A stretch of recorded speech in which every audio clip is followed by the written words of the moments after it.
What's up, everybody? I'm Torrance Hill, and you are locked in to the Production Prism podcast. Today, we're interviewing Kenia Thompson, host of Black Issues Forum, producer, and an amazing storyteller. Today, we're going to talk about her journey in industry, the importance of storytelling, and much, much more. I hope you enjoy. I always like to go back to the stuff that we worked on together, Mm-hmm. because like when I first met you Yeah. or even heard about you, at first I just thought you were a host. Yeah. And then I think, What was that? The educational summit? yeah, That was the first thing? yep. Okay. I thought you were just a host. Yeah. And then, I spoke to Cornell. He was just like, I like wow, Cornell. Kenya does a lot. like what? But a lot of me knowing you now is host, producer, editor. You shoot. I shoot. Yeah, you shoot. Yeah. Because you told me about you had a production company. Have a production company. Ish. I don't take very many clients that much. If I do, you're special. Yeah, special. Yeah. Yes. Hey. Yeah. But prior to all of this, like, were you always in this industry? What were you doing prior to? Yeah. I started out in television news. Really? So in college, mind you, I switched my major 6 times. I started out in nursing, okay? And then it went between nursing to English to psychology to all the few things in between. And then I took a production class and I fell in love with editing and video. And I was like, people can do this? And it just started from there. I got an internship at what used to be WB22. Now the CW has taken over that station. And I started at a very small news station that only had one newscast, 11 p.m. But it was the best place to learn because we had all day to tell stories, to go get stories, to, play around with cameras. And I did everything. Anything they asked and anything they didn't ask, I did. So I got to learn, the workings of a TV station. And then we shut down, but then I went to WRAL. And I got there and I drowned.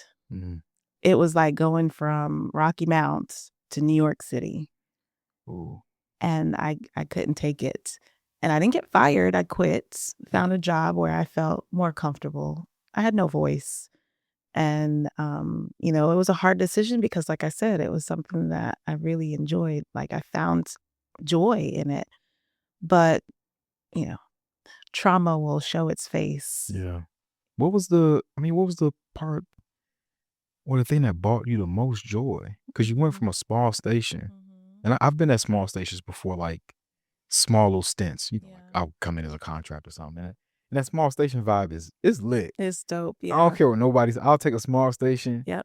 Over the massive, big ABC. Yeah. I don't know you. You don't know me. I don't care about you. You don't care about me. Yeah. But outside of that, like Phil, what was that? What was it that you liked the most? It was connecting with people.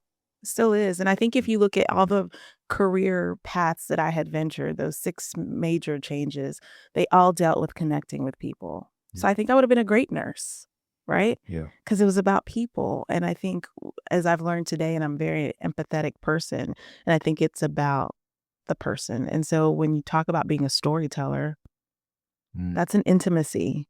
It is. Right. It's about connecting with the human. And that's what I enjoy the most. Yeah. Yeah. And it's, it's kind of crazy to hear that at one point you were studying nursing, among other things. I would have never thought that. No? You'd see me as a nurse? No. I mean, you're kind, you're great. Yeah.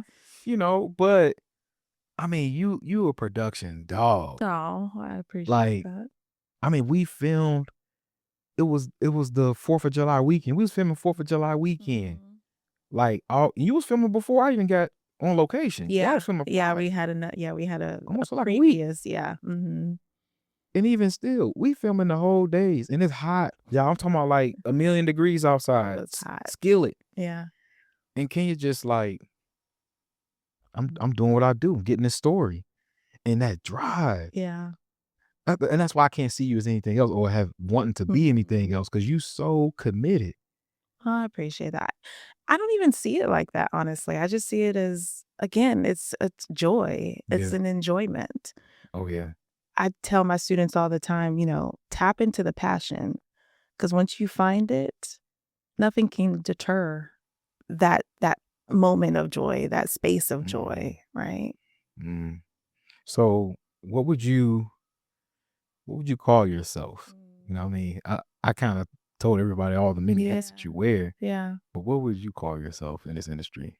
Similar to the conversation we had before, I am a storyteller. I can't Mm, see myself as anything else. I'm an empathy builder. I like to say that I build bridges to empathy through stories. And, that means connecting people in spaces they never thought they would have been connected. And that connection can be to an idea, to a culture, to a subject matter, whatever the case may be. But, opening eyes for folks that either didn't want them open or just had a veil over them, yeah, you know? yeah, Yeah. yeah. I particularly enjoy your storytelling. Um, Appreciate it. I know we worked on some things together, but I remember you had sent me a package, and I think it was about the hurricane. Mhm. In Western, yeah, Helene. Yeah, Yeah. and it just because I felt I wanted to help them. And that's all it wasn't the best production. Cornell and Mhm. I asked to go. I said, "I don't care if I don't have an audio guy. I Yeah. just need Cornell." I asked for Cornell Yeah. specifically because I knew he'd be down for whatever I asked. Cornell, that dude. And we got in my truck, and I had him put the camera out the sunroof, Mhm. and I drove slow, and I said, "Let's just capture the Yeah. devastation," right? And then we man on the street it, and we went to various areas, and I approached folks, told them what I was doing, and we just got interviews. Yeah. And while, again, it wasn't probably the most polished piece, again, we had no audio guy, Yeah. we captured the rawest stories. Yes.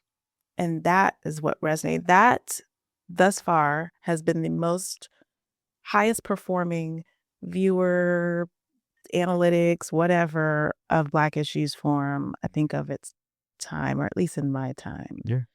And I that believe it. speaks volumes. It does. And it just to kind of segue into into this other conversation about gear. Mhm. I mean, for me, it doesn't mean that you have to have the latest and greatest. No. So I mean, would you still be able to tell your stories without, the most expensive, most brand new piece of Indeed. equipment? Yeah. Indeed. I she's not a client, she's a friend, but over this past week, I didn't have the bandwidth to help her out with this documentary that she wanted to create, but I said, "You have the power in your hands. You have a cell phone. And what I'll do for you is if you capture the stories," and I know she's a great storyteller because Yeah. she's a theater girl.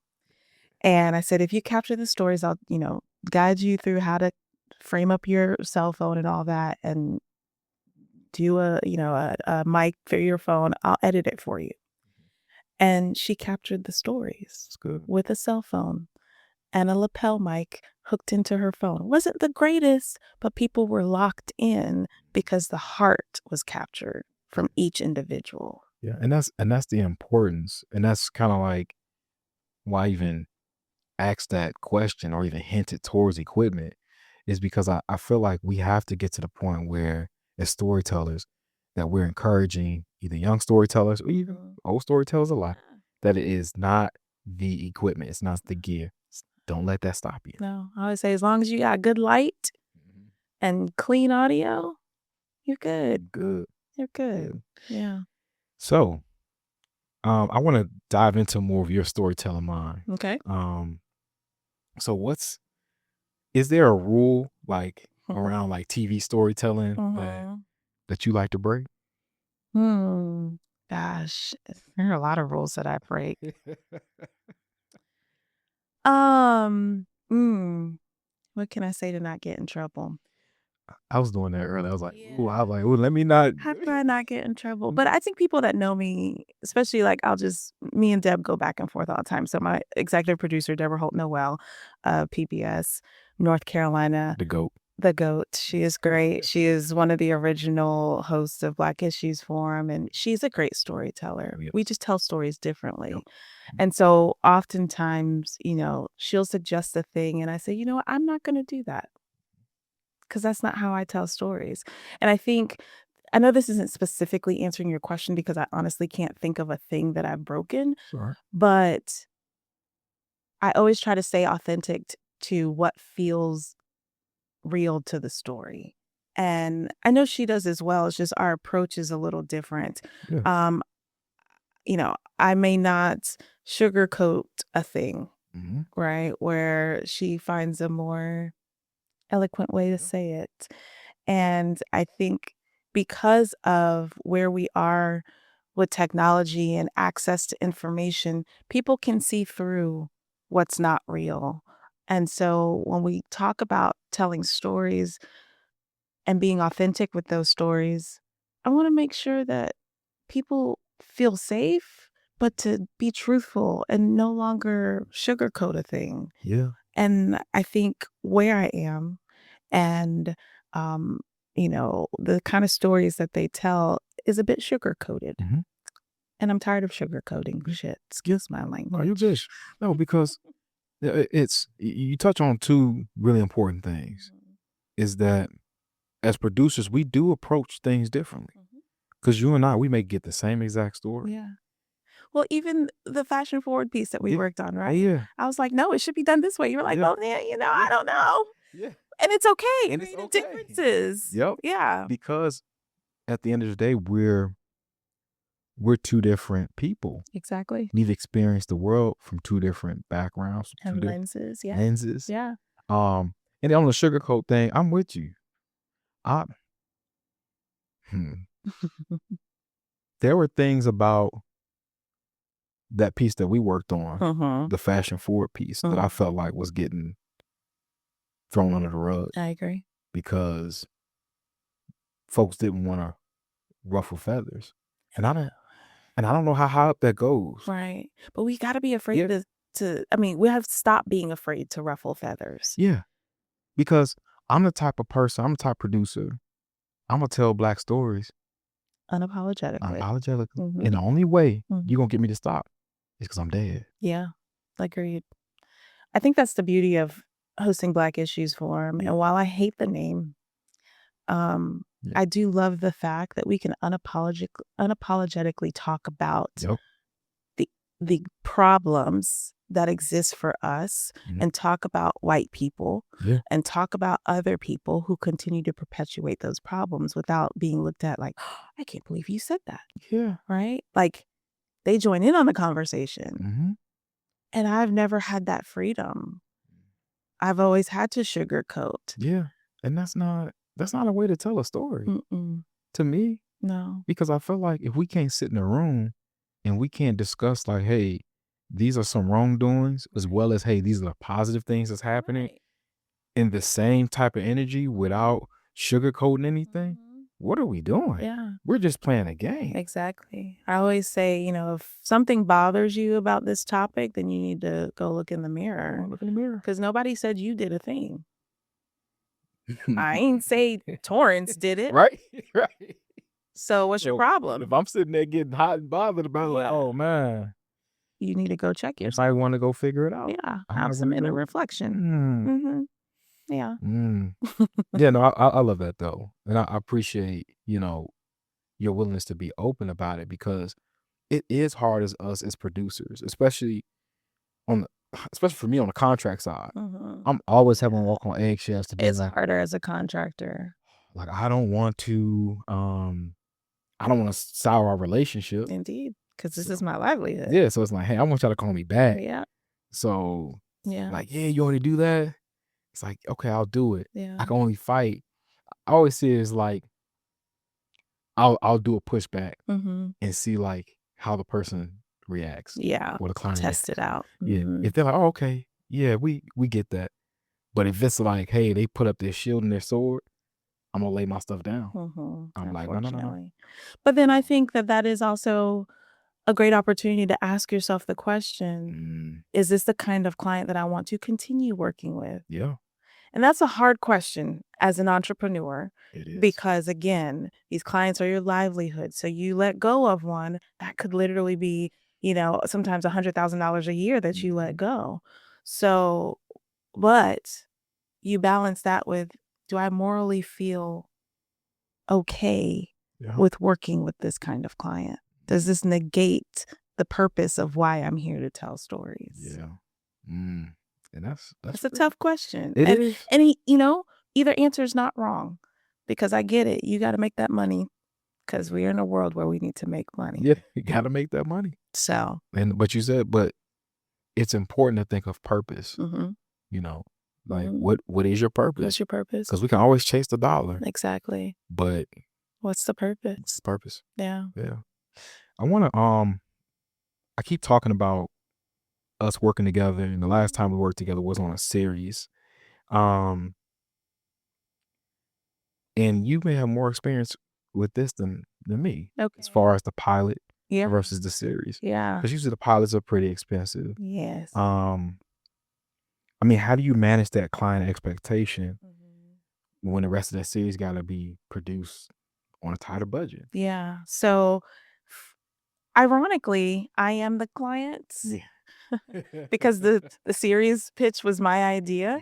Granted, PBS would fund it and back it up. So, but I came up with an idea, an evolution of Black Issues Forum, essentially, where we'd be more inclusive to the minority lens, and that's what you got to help us with, was that pilot episode.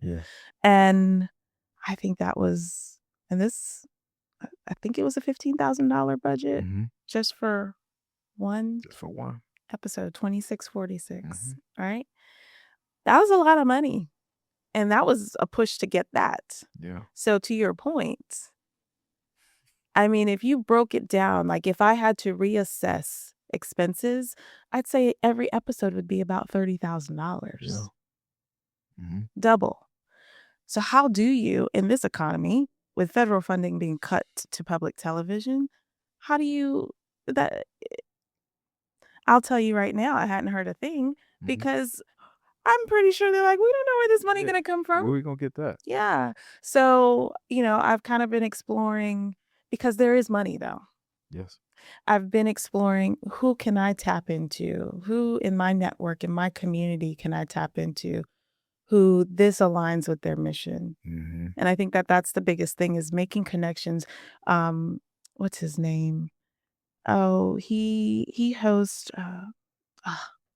it's gonna kill me. Anyway, this guy, he hosts this show, and I can't remember, it's with PBS, but he essentially interviews like all the chancellors. Needham Cubane, I think is his name. I'm probably butchering it. He knows everybody. Yeah. PBS does not pay for his show. He finds funders for his show. And he doesn't even have to show a proof of concept. He just tells a person a thing, and they're like, yeah, I believe in you, so I'll give you the money. Every season. Yeah. Every season. And this is what I want to touch on.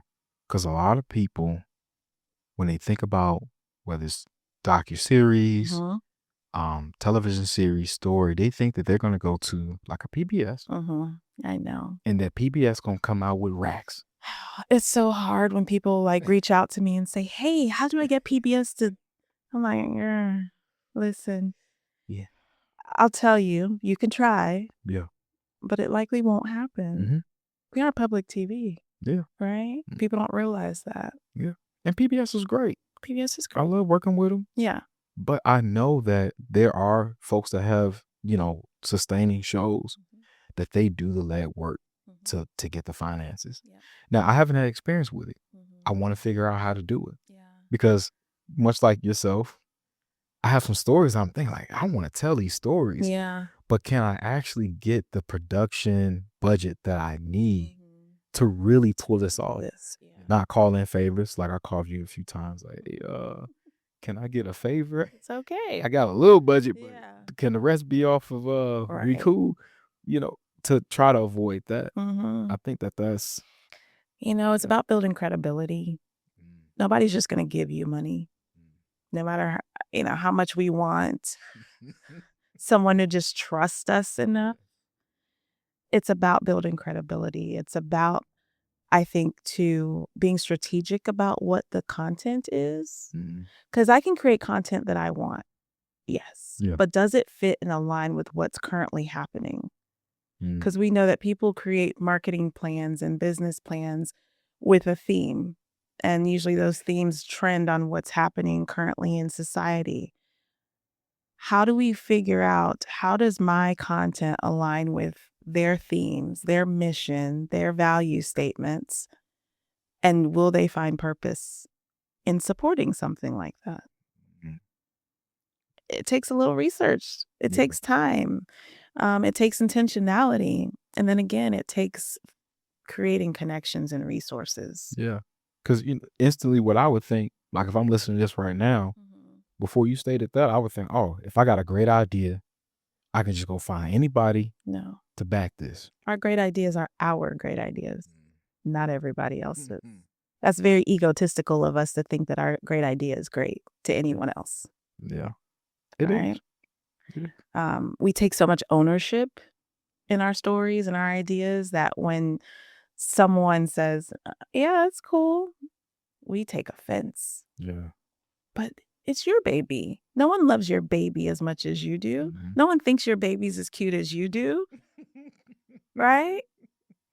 Yeah. They got to learn to love it. Wow. No, and that's, to me, I don't know how to navigate that space. And I know a lot of people won't. And maybe I can start to unravel that in some other episodes. But with that mindset, it kind of leads us to how a TV producer has started to evolve over the years. Because I'm pretty sure there was a time where if you were a producer, you can probably go to a station. Yeah.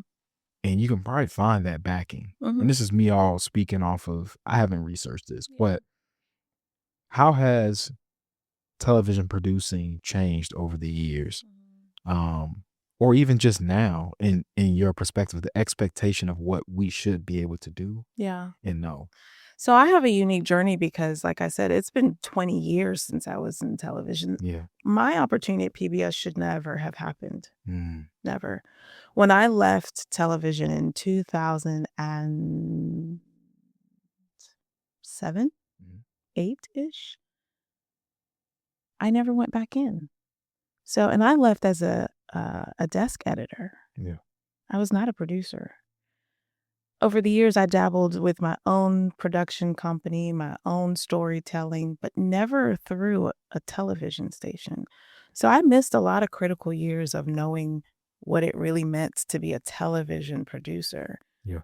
When the opportunity at PBS came around, it was someone that just wanted to take a chance on me, Deborah Holt Noel, right? I will say, however, the ingenuity and the, I don't know what the word I'm looking for is, but just the gumption that I had to create the stuff that I did on my own is what attracted her. Like, so you did all of this on your own. And I think for me, the title producer just meant a jack of all trades. And as I've learned now in television, it's become that too in mainstream TV because they've cut out so many roles that producers find themselves doing so much. And if you think about the integration of social media and online content, now there's a lot to juggle. So, naturally so, because of the evolution of technology and AI and the development of all those things, producing has become a lot more involved. Um, I'm glad I kind of missed actually being in television during that development because I'm sure it was probably frustrating and annoying to figure out, to not get paid more, but to have to do more. And again, to have to adhere to a station's policies and ideologies and not really having a voice of your own, I'm sure it was probably a bit frustrating for many. But, producing, you got to see it all. You got to be able to see it all. Yeah. And I think people don't realize that often, how much goes into producing. Yeah. I agree. I think it's overlooked. Mhm. It's undervalued. Like you find a good producer, Yeah. um, it's not it's not that it's not common. It's not easy work. Mm-mm. You have some of the old guard producers that they are just straight up producers. Yeah. That's all they do. Yeah. But you get folks like yourself, myself, a few others, Mhm. um, jack of all trades. Yeah. You gotta be. You got to. You Yeah. have to know it. Yeah. Even if you don't do it, you gotta Yeah, know you it. gotta know it. You gotta know it. You gotta know it. Because at the end of the day, you're gonna be held responsible for that. Because you're on a tight budget. Yep. You got a tight deadline. Yep. Everything's just smaller now. That's how I feel. Exactly. It really Like is. budget's tighter, Mhm. deadlines are tighter, the Mhm. expectation because of, like you said, social media Mhm. and what's going on, the expectation to get things out quicker. Yeah. Oh, it's real. And the multiple platforms and Yeah. formats that things are needed. You have to forward think like that goes to how do we shoot this, Yeah. right? Yeah. It's just it goes into so much. It does. And it even does it go into your storytelling? Do you allow like the things that you're seeing on social media, or even just in television, does that start to change what you decide to tell your stories on?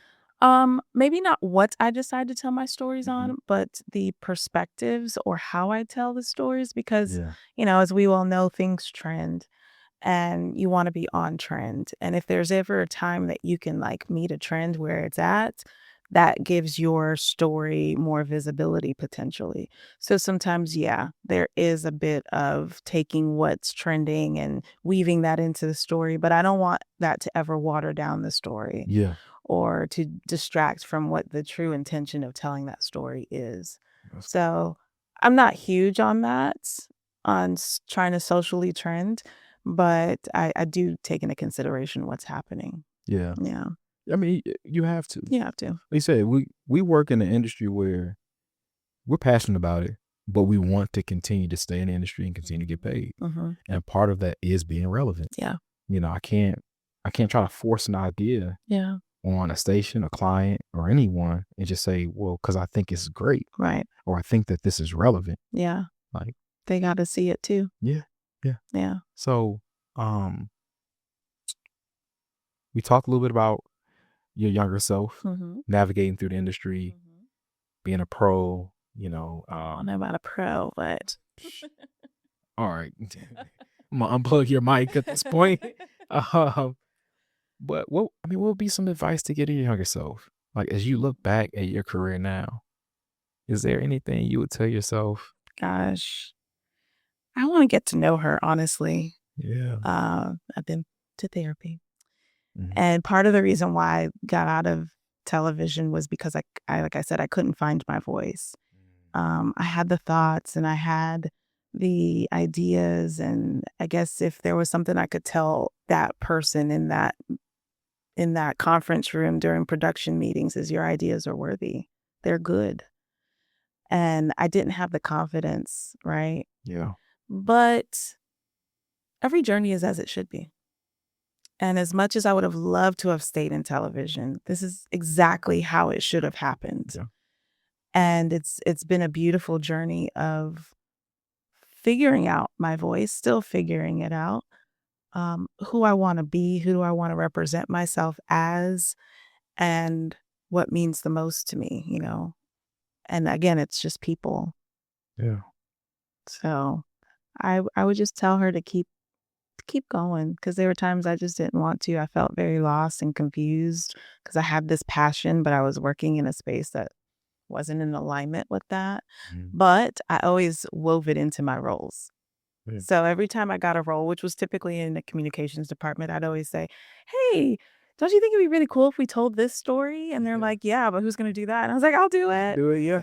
So like I worked for a self-publishing company and my job was to travel to conferences and trade shows and have a booth, right? Yeah. And so I started telling stories of the authors that we published the books of. So when I was in every city, I'd find the authors that lived in those cities. I'd go interview them and then this was when the internet was starting to get big and social media, and we just published the stories. So it was the author behind the book, and it was cool. Yeah. It was cool.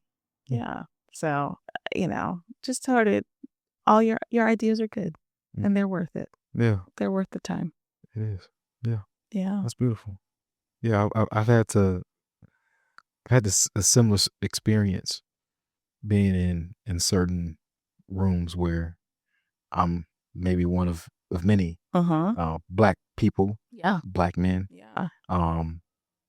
and just being able to create those opportunities for yourself. I think that's important.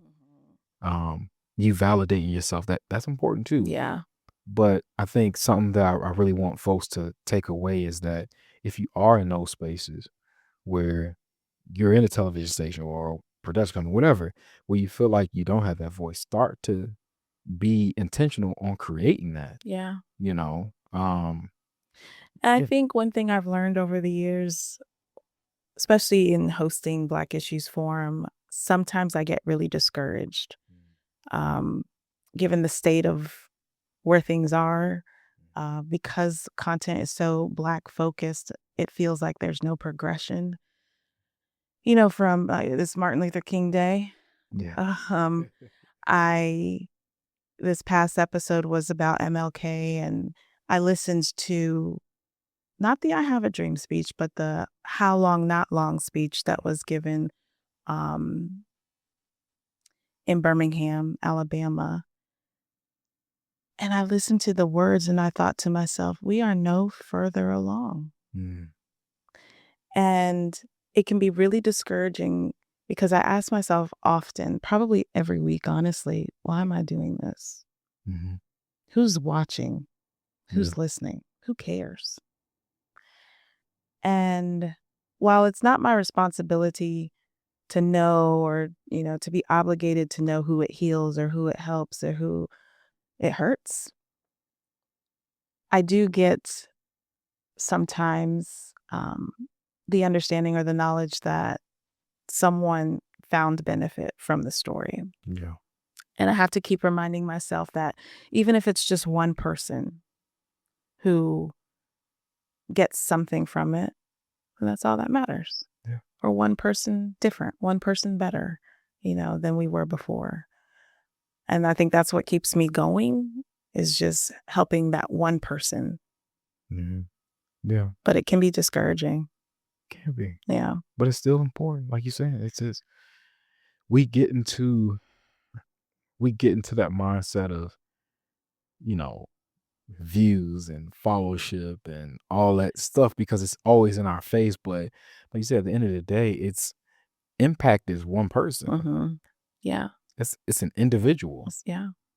You can be impacting someone while you're on set. Someone in that room can be impacted. And that is the progression. That is the progression forward. You're right. Yeah. So I don't know. Just keep pushing. I don't know what's next, but yeah. Just keep riding the wave. Keep riding. So where can our viewers either view some of your work or if you just want to push in the Black Issues Forum, where you can have that? I was going to say most of the content now is Black Issues Forum content. So pbsnc.org. You can download the PBS video app on any app store application. We also are on YouTube under PBSNC Black Issues Forum. And then on Instagram under PBSNC.